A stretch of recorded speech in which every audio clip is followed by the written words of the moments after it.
salaamaaleykum mbokki Sénégal asalaamaaleykum mbokki diaspora bi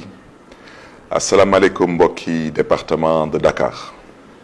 may dellu si waat tey ci les vidéos de Barthélémy Diaz l'officiel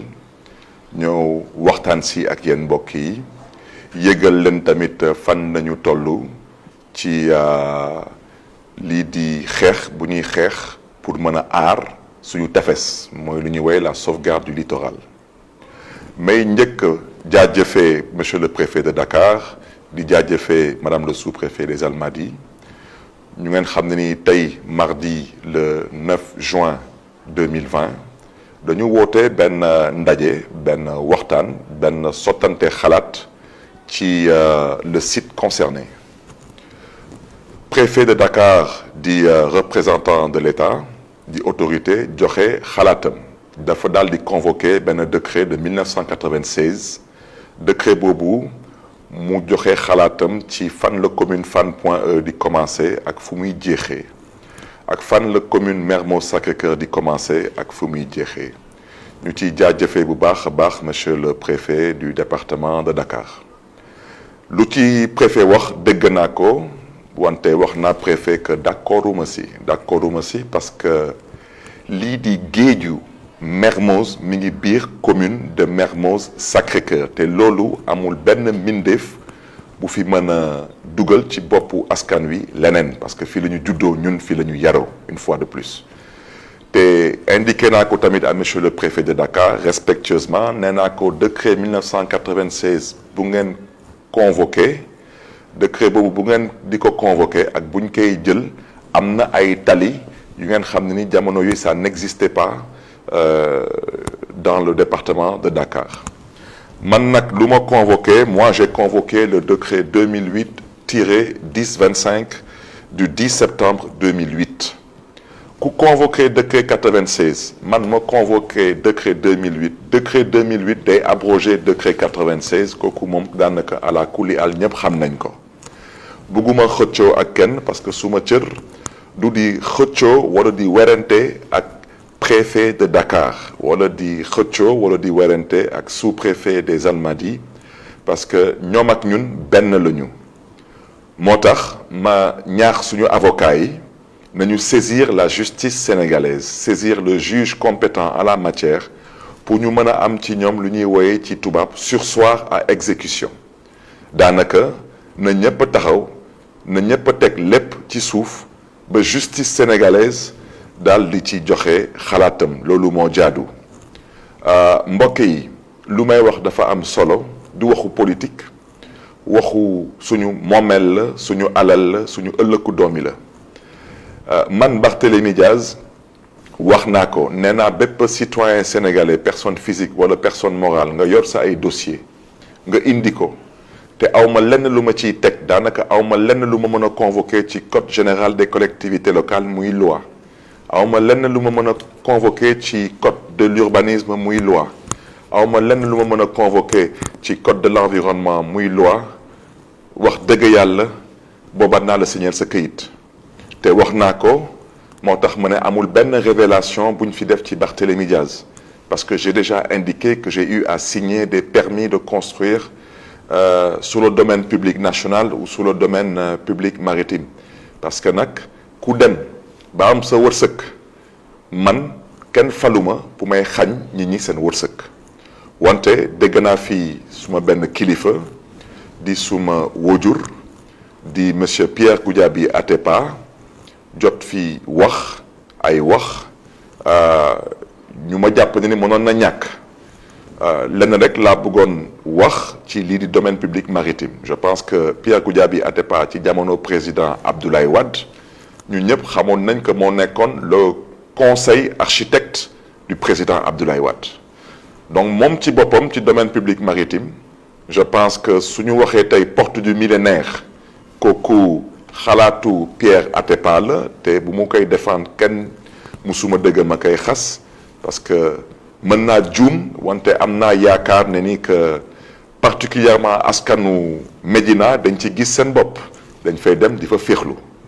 beneen bi tamit tey yéen ñëpp gis ngeen tey am na benn scandale bu rëy bu ñuy waxtaanee ci biiru suuf fii biir Sénégal mooy scandalu Mamel. Mamel dama bëgg tamit sénégalais particulièrement Dakar waaye ñu xam lan mooy Mamel ku wax Mamel yaa ngi tudd ñaar benn bi mooy fu am le phare des Mamelles te ñu ñëpp ñu xam ko beneen bi mooy fu ñu tabaxee le monument de la Renaissance kooku tamit monument de la Renaissance boobu jamono yooyu Pierre Goudiaby Atepa moo nekkoon conseil architecte du président Abdoulaye Wade askan wi ñaxtu nañu xeex nañu xuloo nañu tuur nañ seen deret ndax monument boobu ñu bañ ko fa tabax wante tey chacun peut apprécier à sa juste valeur utilité bu monument bi am ci le quotidien des Sénégalais am déet lu ma ci bëgg a wax mooy je pense que ñun ñëpp dañu nar a assumer suñu ay responsabilités waaw te bañ a dëkkaloo doomu gor fu mu dëkkul Pierre Goudiaby Atepa tamit maa ngi biiralaat wax ji parce que Serigne Djibi Diallo bu ñuy tudd noonu ne moom la ñu jébbal 5000 mètres carrés yooyu naa si delluwaat jamono bu ñu koy jébbal Djibi Diallo boobu Pierre Goudiaby Atepa moo nekkoon conseil architecte du président Abdoulaye Wade donc moom tamit ñu ngi koy laaj moom Pierre Atepa est-ce que moom yeggoon na ni que président Abdoulaye Wade ci jamonoom dañu instruire woon benn dossier de 5000 mètres carrés pour attribuer ko aux citoyens sénégalais Djibi Diallo ou pas question boobu dañ ko koy posé am na solo su ko xamee wala su ko xamul tamit na ko wax askanu Sénégal dama ne suma baat ci kaw man maire la lu ma nar a def dama koy jéem a teg ci yoon te wax naa ko fii biir commune de Mermoz Sacré-Cœur am na ay nit ñu fi indi ay këyit am titre foncier fii biir cité Kër Gorgui ma lank bañ leen signer seen permis de construire te borom restaurant bu ñuy woowee la Galette te nekk ville ñoom xam nañ fi may waxee ñëw nañ fii ak seen benn këyit ne ñoom moom benn terrain bu nekk cité Kër Gorgui indi seen këyit lépp mët mën na leen terrain boobu ba ko SICAP di aménager cité Kër Gorgui ci seen plan d'aménagement jardin public la naroon doon kon nag man mënuma signer permis de construire boobu parce que loolu mooy lu ñuy woowee détournement d'objectif te waa domaine ñu ngi may dégg bu ci tegu ci Sacré-Cœur 3 fu ñuy woowee montagne ak vallée am na fa benn bayal bu mag a mag macha allah am na benn société bu ñuy woowee Telium ñëw nañu indi seen ay këyit yi yépp tegu ci yoon ma lank bañ leen signer permis de construire parce que ci plan d'aménagement à l'origine jardin public la woon kon SICAP mënu ko woon jaay loolu xanaa nopp mën na ko dégg te xel mën na ko nangu bu ci tegu mbokk yi mooy dama bëgg a wax ji leer parce que xeex bi moom bu ci kenn am xel ñaar àla kuliyaal xeex dina am waaw parce que ñuñ ko séqal dañu matul ay kilifa ngeen may ma dellu siwaat tuuti ci ginnaaw lu préfet de Dakar wax ci lu gàtt daal lu préfet de Dakar wax nee na terrain bu nekk ci corniche bi benn genn wàll terrain bi mi ngi ci commune Fann Point Amitié beneen genn wàll terrain bi mi ngi ci commune Mermoz Sacré-Cœur te préfet de Dakar da nga may dégg te sous-préfet Almadies may dégg kon loolu man ba ko préfet Dakar waxee ma ne ko mën naa ci bañ a ànd wante nangul naa la sañ-sañ bu la yoon may nangul naa la tamit taxawaay bu nga am fii tey ci biir département de Dakar wante man Barthélémy Dias lu may xeex te mënuma ci d'accord nit bëgg a jël géeju ñépp ba ko akimo mu doon moomeelu boppam te loolu moo fa am mooy benn lu ma mënul d'accord mooy ñu jël benn waay bu ñuy woowee Djibi Diallo waaw te yàgg naa ko wax nee naa kooku fonctionnaire international la te dinaa si delluwaat ñu ne kooku dañ ko attribuer 5000 mètres carrés moom mu fay ci mètre carré bu nekk mu fay 2450 francs droit de timbre tey mètre carré bu nekk soo ko yóbboo banque ñu jox la ci 1 million ndax lan ndax dañu jël benn contrat de location muy lu ñuy woowee bàyyi ñit jël ko transformé ko mu nekk titre foncier te amul benn mise en valeur bu fa nekk loolu lay ñaawlu xanaa loolu nopp mën na ko dégg te xel mën na ko nangu lu ma wax dama ne Djibi Diallo boobu bañ koy jox 5000 mètres carrés tey ñu ne amatul 5000 mètres carrés 2325 mètres carrés la am dama ne 2700 et quelques mètres carrés yooyu dama ne kan na ko waaxu kan na ko dëpp loolu may wax ci te ñu may waxal xam nañ seen bopp moo tax ma ne ñu ko jël ñoom ñoo jël contrat de location boobu bu ñu doon wooyee bàyyi ñu transformé ko mu doon titre foncier ça s'appelle un détournement de deniers publics